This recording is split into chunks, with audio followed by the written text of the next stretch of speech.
Chapter 35 एक विद्युत तूफान। शुक्रवार 21 अगस्त। अगले दिन शानदार गीजर गायब हो गया। हवा तेज हो गई है और हमें तेजी से एक्सल द्वीप से दूर ले गई है। दहाड़ें दूर तक खो जाती हैं। मौसम, अगर हम उस शब्द का उपयोग कर सकते हैं, जल्द ही बदल जाएगा। वातावरण वाष्प से भरा हुआ है, खारे पानी के वाष्पीकरण से उत्पन्न बिजली से भरा हुआ है। बादल नीचे डूब रहे हैं और जैतून का रंग ग्रहण कर रहे हैं। बिजली की रोशनी मुश्किल से घने पर्दे को भेद पाती है जो उस रंगमंच पर गिर गया है जिस पर तत्वों की लड़ाई होने वाली है। मैं पृथ्वी पर रहने वाले कई जीवों की तरह ही अजीबोगरीब संवेदनाओं का अनुभव करता हूँ जब वातावरण में हिंसक परिवर्तन आते हैं। भारी घुमावदार क्यूम्युलस बादल उदास और धमकी भरे अंदाज में नीचे गिरते हैं। वे उस अडिग रूप को धारण करते हैं जैसा मैंने कभी कभी किसी बड़े तूफान के आने पर देखा है। हवा भारी है, समुद्र शांत है। दूर से देखने पर बादल कपास की बड़ी बड़ी गांठों जैसे लगते हैं जो सुरम्य अव्यवस्था में ढेर किए गए हैं। धीरे धीरे वे फैलते हैं और अपनी संख्या में कमी के साथ साथ विशाल आकार प्राप्त करते हैं। उनका वजन इतना भारी होता है कि वे क्षितिज से ऊपर नहीं उठ पाते, लेकिन उच्च धाराओं से एक आवेग का पालन करते हुए उनकी घनी स्थिरता धीरे धीरे कम हो जाती है। उन पर उदासी गहराती जाती है और वे जल्द ही हमारे सामने लगभग समतल सतह का एक भारी द्रव्यमान प्रस्तुत करते हैं। समय समय पर धुंध का एक ऊनी गुच्छा, जिस पर अभी भी कुछ चमकती हुई रोशनी बची हुई है, भूरे रंग के घने तल पर गिरता है और अपारदर्शी और अभेद्य द्रव्यमान में खो जाता है। वातावरण में बिजली का आवेश और अतिरेक स्पष्ट रूप से दिखाई दे रहा है।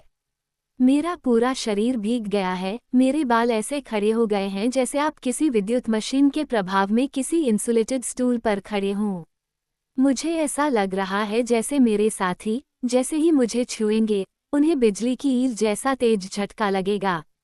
सुबह 10 बजे तूफान के लक्षण और भी बढ़ जाते हैं। हवा कभी शांत नहीं होती बल्कि और भी तेज हो जाती है। घने बादलों का विशाल समूह भयावह तेज हवा के झोंकों और तेज तूफानों का एक विशाल भंडार है। मैं इन वातावरणीय खतरों पर विश्वास करने से कतराता हूँ, फिर भी मैं ये बुदबुदाने से नहीं बच सकता। यहाँ बहुत खराब मौसम आने वाला है। प्रोफेसर ने कोई जवाब नहीं दिया। उनके चेहरे के भावों से अंदाजा लगाया जा सकता है कि उनका गुस्सा बहुत भयानक है, क्योंकि वे समुद्र की इस विशाल लंबाई को अपने सामने अनिश्चित सीमा तक फैलते हुए देख रहे हैं। वे केवल अपने कंधों को क्रूरतापूर्वक सिकोड़ने के लिए समय निकाल पाते हैं। एक बहुत तेज तूफान आने वाला है, मैंने क्षितिज की ओर इशारा करते हुए कहा। ऐसा लग रहा है कि बादल समुद्र को कुचल देंगे। चारों ओर गहरी खामोशी छा जाती है। हाल ही में गरजने वाली हवाएं शांत हो जाती हैं। प्रकृति अब सांस नहीं ले रही है और मृत्यु की शांति में डूबती जा रही है। मस्तूल पर पहले से ही मैं सेंट एल्मो की सुलगती आग की हल्की सी क्रीड़ा देख सकता हूँ। फैला हुआ पाल हवा का एक झोंका भी नहीं पकड़ता और शीशे की चादर की तरह लटकता रहता है। पतवार सुस्त लहरहीन समुद्र में स्थिर खड़ी रहती है। लेकिन अगर हमने अब आगे बढ़ना बंद कर दिया है तो हम उस पाल को ढीला क्यों छोड़ते हैं जो तूफान के पहले झटके में हमें एक पल में उलझ सकता है। मैंने कहा, चलो पाल को कस लें और मस्तूल को काट दें। ये सबसे सुरक्षित होगा। नहीं नहीं, कभी नहीं, मेरे उतावले चाचा चिल्लाए। कभी नहीं। हवा चाहे तो हमें पकड़ ले। मैं सिर्फ चट्टान या किनारे की एक झलक पाना चाहता हूँ, चाहे हमारी नाव टूटकर कांप उठे।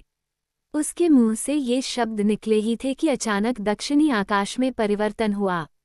जमा हुआ वाष्प पानी में बदल जाता है और हवा कोहरे के संघनन से बने शून्य को भरने के लिए हिंसक क्रिया करती है और खुद को एक बवंडर में बदल लेती है। यह विशाल गुफा के सबसे दूर के कोनों से आगे बढ़ती है। अंधेरा गहराता जाता है। मैं मुश्किल से कुछ जल्दी जल्दी नोट लिख पाता हूँ। पतवार एक छलांग लगाती है। मेरे चाचा पूरी लंबाई में गिरते हैं। मैं उनके करीब रेंगता हूँ। उन्होंने रस्सी को मजबूती से पकड़ रखा है और ऐसा लगता है कि वे इस भयानक प्राकृतिक संघर्ष को गंभीर संतुष्टि के साथ देख रहे हैं। हंस हिलता डुलता नहीं है। उसके लंबे बाल तेज तूफान से उड़ गए हैं और उसके स्थिर चेहरे पर सपाट हो गए हैं, जिससे वह एक अजीब आकृति बन गया है, क्योंकि ढीले ढाले बालों के प्रत्येक लट के सिरे पर छोटी छोटी चमकदार किरणें हैं। बिजली की चिंगारियों का ये भयावह मुखौटा मुझे इस चकत्कारदार उत्तेजना में भी आदम से पहले के मनुष्य इचिथियोसॉरस और मैगथेरियम के समकालीन से तुलना करने का सुझाव देता है। 13. मस्तूल अभी भी मजबूती से टिका हुआ है।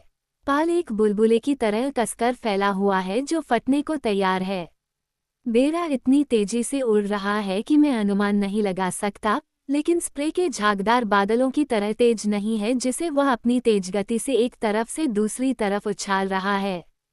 पाल, पाल, मैं चिल्लाता हूँ और उसे नीचे करने का इशारा करता हूँ। नहीं, मेरे चाचा ने जवाब दिया। नहीं, हंस ने धीरे से अपना सिर हिलाते हुए दोहराया। लेकिन अब बारिश उस क्षितिज के सामने एक तेज झरना बना रही है जिसकी ओर हम इतनी तेज गति से भाग रहे हैं। लेकिन इससे पहले कि यह हम तक पहुंचे, बारिश के बादल अलग हो जाते हैं, समुद्र उबलने लगता है और बिजली की आग उच्च क्षेत्रों से उतरने वाली एक शक्तिशाली रासायनिक शक्ति द्वारा हिंसक कार्रवाई में आ जाती है।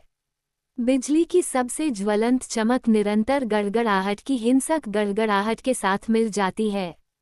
उड़ते हुए गरजते बादलों के बीच लगातार आग के तीर अंदर बाहर आते हैं। वाष्पशील द्रव्यमान जल्द ही गर्मागर्म गर्मी से चमक उठता है।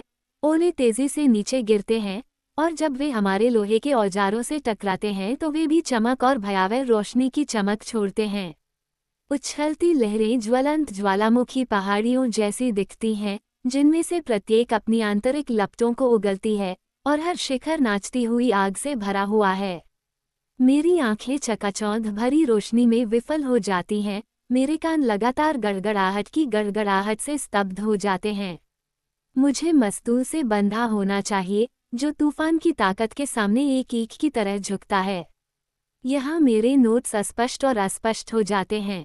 मैं केवल कुछ ही ढूंढ पाया हूँ जो मैंने लगभग अनजाने में लिखे थे, लेकिन उनकी संक्षिप्तता और अस्पष्टता उस उत्तेजना की तीव्रता को प्रकट करती है जो मुझ पर हावी थी और वास्तविक स्थिति का वर्णन मेरी स्मृति से भी बेहतर ढंग से करती है।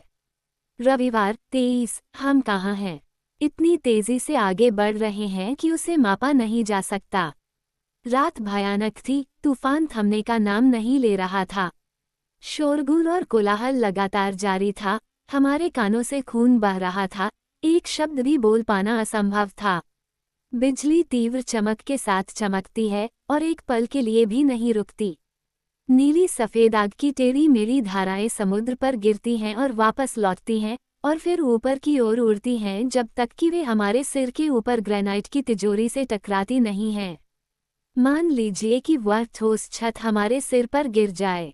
लगातार खेलती हुई अन्य चमकें उनकी ज्वलंत आग को पार करती हैं, जबकि अन्य फिर से खुद को जीवित आग के गोले में बदल लेती हैं जो बम की तरह फटते हैं, लेकिन उनका संगीत शायद ही युद्ध के संघर्ष के शोर में शामिल होता है जो हमें सुनने और देखने की इंद्रियों से लगभग वंचित कर देता है। तीव्र ध्वनि की वह सीमा पार हो गई है जिसके भीतर मानव कान एक ध्वनि को दूसरी से अलग कर सकता है। अगर दुनिया के सभी बारूद के गोदाम एक साथ फट जाएं, तो हम अभी जितना सुन सकते हैं उससे ज्यादा नहीं सुन पाएंगे।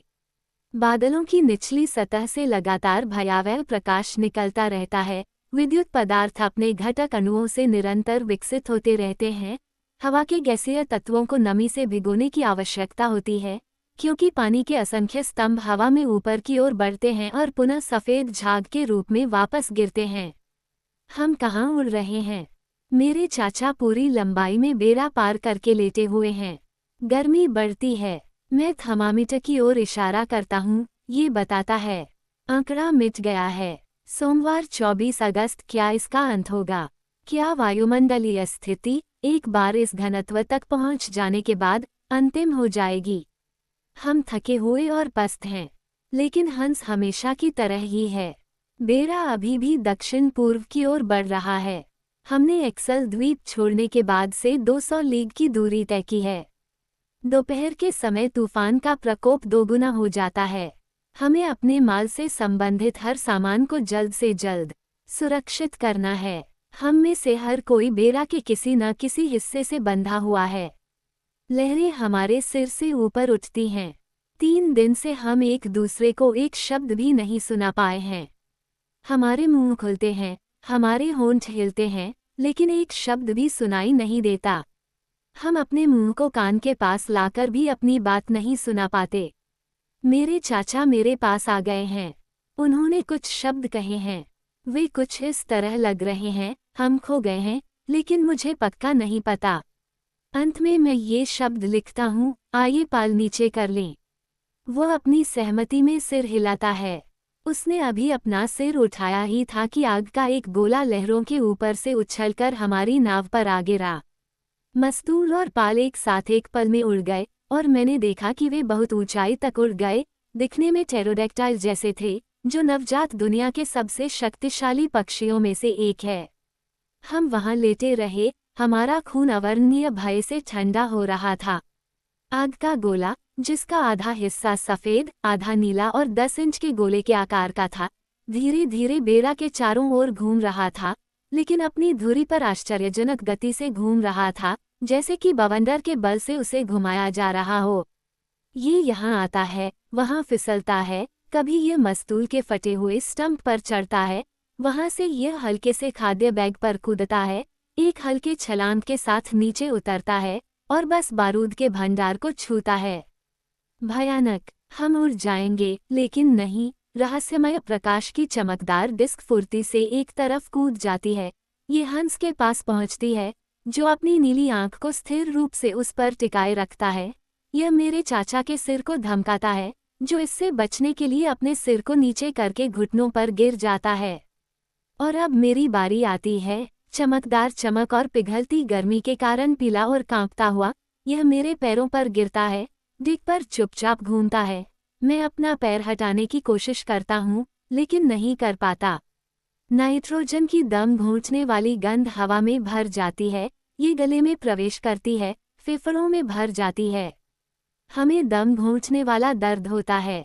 मैं अपना पैर क्यों नहीं हिला पा रहा हूँ? क्या ये तख्तों से जुड़ा हुआ है? अफसोस, इस इलेक्ट्रिक ग्लोब के हमारे भाग्यवान बेड़ा पर गिरने से जहाज पर मौजूद हर लोहे की वस्तु चुंबकित हो गई है। उपकरण, औजार, हमारी बंदूकें आपस में टकरा रहे हैं और एक दूसरे से टकराकर हिंसक रूप से खड़खड़ा रहे हैं। मेरे जूतों की कीलें लकड़ी में घुसी लोहे की प्लेट से मजबूती से चिपकी हुई हैं, और मैं अपना पैर उस जगह से हटा नहीं पा रहा हूँ। आखिरकार एक हिंसक प्रयास से मैं उस पल खुद को मुक्त करता हूँ जब गेंद अपनी चक्करदार चाल में उस पर कब्जा करने वाली थी और मुझे मेरे पैरों से दूर ले जाने वाली थी। आह, ये तीव्र और चमकदार प्रकाश की बाढ़ है।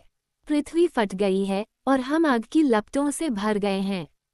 फिर सारी रोशनी गायब हो जाती है।